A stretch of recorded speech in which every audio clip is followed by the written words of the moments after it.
చిటపట చినుకులు పడే కాలంలో వేడివేడిగా మొక్కజొన్న పొత్తులు తింటే ఆహా, ఆ అనుభూతే వేరు. ఒకప్పుడు పచ్చి కంకులు తినాలంటే వర్షాకాలం వచ్చేంత వరకు ఆగాల్సి వచ్చేది. ఇప్పుడు ఆ లోటును భర్తీ చేసింది స్వీట్ కార్న్. అన్ని కాలాల్లోనూ లభ్యమవుతూ వినియోగదారులకు అన్ని వేళలా అన్ని చోట్ల అందుబాటులో ఉంటున్నాయి. తీపి మొక్కజొన్నను పచ్చికండిగానే కాకుండా వంటకాల్లోనూ చిరుతిండ్ల రూపంలోనూ అధికంగా వినియోగిస్తున్నారు. తీపి మొక్కజొన్నను పట్టణ పరిసర గ్రామ రైతులు దఫదఫాలుగా విత్తుకొని మార్కెట్ గిరాకీని అందిపుచ్చుకుంటున్నారు. స్వీట్ కార్న్ నుంచి రైతులు లాభాలను సొంతం చేసుకోవాలంటే రకాల ఎంపికతో పాటు శాస్త్రీయ యాజమాన్యం తప్పనిసరి. ఆ వివరాలు ఈనాటి కార్యక్రమంలో చూద్దాం.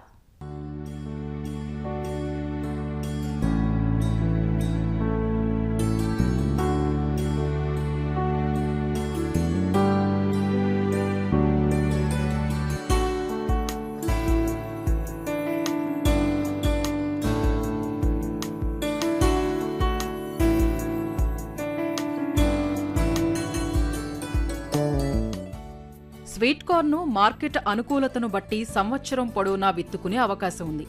తీపి మొక్కజొన్న సాగుకు మురుగునీటి పారుదల సౌకర్యం గల అన్ని రకాల నేలలు అనుకూలంగా ఉంటాయి. నేలను 2-3 సార్లు బాగా దున్ని ఆఖరి దుక్కిలో ఎకరాకు 10 టన్నుల పశువుల ఎరువును వేసుకోవాలి. ఈ పంటలో sugar 75, bright gene, win orange రకాలతో పాటు మాధురి, ప్రియా, అల్మోరా వంటి కాంపోజిట్ రకాలు అందుబాటులో ఉన్నాయి. సాధారణ రకాలు అయితే ఎకరాకు 3 నుంచి 3.5 కిలోల విత్తనం, సంకర రకాలైతే 2 నుంచి 2.5 కిలోల విత్తనం సరిపోతుంది. ఎన్నుకున్న విత్తనానికి తప్పనిసరిగా విత్తన శుద్ధి చెయ్యాలి. ఇందుకోసం కిలో విత్తనానికి 5 మిల్లీలీటర్ల ఇమిడా క్లోప్రిడ్ ఎఫ్ఎస్ మందును కలిపి శుద్ధి చేసుకున్నట్లయితే తొలి దశలో మొక్కలను ఆశించే చీడపీడల బారి నుండి పంటను కాపాడుకోవచ్చు.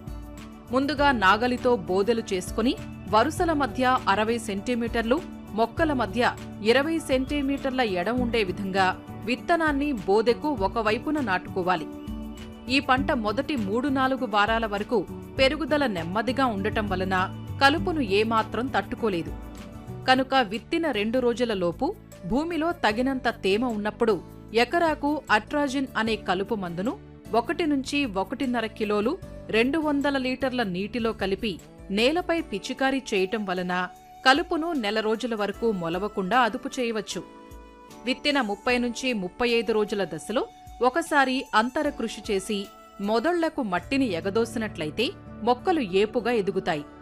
భూసార పరీక్ష ఫలితాలను బట్టి ఎరువులను తగిన మోతాదులో వాడాలి. ఎకరాకు 175 కిలోల యూరియా, 150 కిలోల సింగిల్ సూపర్ ఫాస్ఫేట్ మరియు 33 కిలోల మ్యూరేట్ ఆఫ్ పొటాష్ అవసరం ఉంటుంది.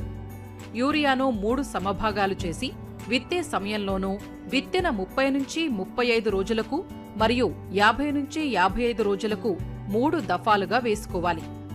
ఆఖరి దుక్కిలో పూర్తి భాస్వరంతో పాటు సగం పొటాష్ను, మిగిలిన సగం పొటాష్ను 50 నుంచి 55 రోజులకు యూరియాతో కలిపి పైపాటుగా అందించాలి.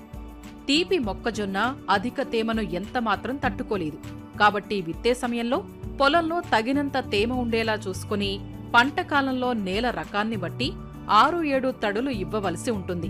సూక్ష్మ సేద్య పద్ధతుల ద్వారా నీటిని ఇవ్వగలిగితే ఒకేసారి నీటిని, పోషకాలను మొక్కలకు అందించే అవకాశం ఉంటుంది. ఈ కాలంలో మొక్కజొన్నకు గులాబీ రంగు కాండం తొలుచు పురుగు ప్రధాన సమస్యగా ఉంటుంది. ఈ పురుగు మొవ్వును కొరికి నష్టపరచటం వలన మొవ్వును పీకితే సులభంగా వచ్చేస్తుంది. దీని నివారణకు విత్తిన వారం 10 రోజుల దశలో పైరుపై లీటరు నీటికి మోనోక్రోటోఫాస్ 1.6 మిల్లీలీటర్లు లేదా 0.3 మిల్లీలీటర్ల క్లోరామ్ ట్రానిలిప్రోల్ మందును కలిపి పిచికారీ చేయాలి. ఇటీవలి కాలంలో మొక్కజొన్నకు కత్తెర పురుగు ప్రధాన శత్రువుగా మారింది. పంట తొలిదశ నుంచే పురుగు ఉధృతిని గమనించటానికి ఎకరాకు 4 లింగాకర్షక బుట్టలను ఏర్పాటు చేసుకోవాలి.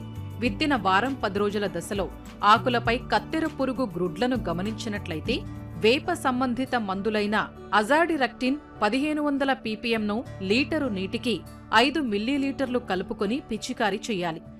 తొలి దశలోని పురుగులను నివారించుకోవటానికి లీటరు నీటికి 1/2 మిల్లీలీటరు స్పైనటోరం లేదా 0.3 మిల్లీలీటర్ల స్పైనోసాడ్ లేదా 0.4 గ్రాముల ఇమామోక్టిన్ బెంజోయేట్ కలిపి పిచికారీ చేసుకోవాలి.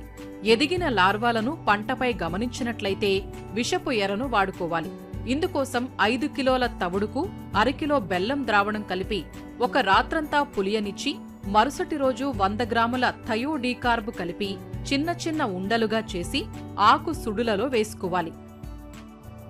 కొంచెం ఎండిన పీచు, కండె పరిమాణాన్ని బట్టి కోతకు సరైన సమయమని గుర్తించవచ్చు. గింజలు మెరుస్తూ చేతితో నొక్కితే పాలు కారుతుంది.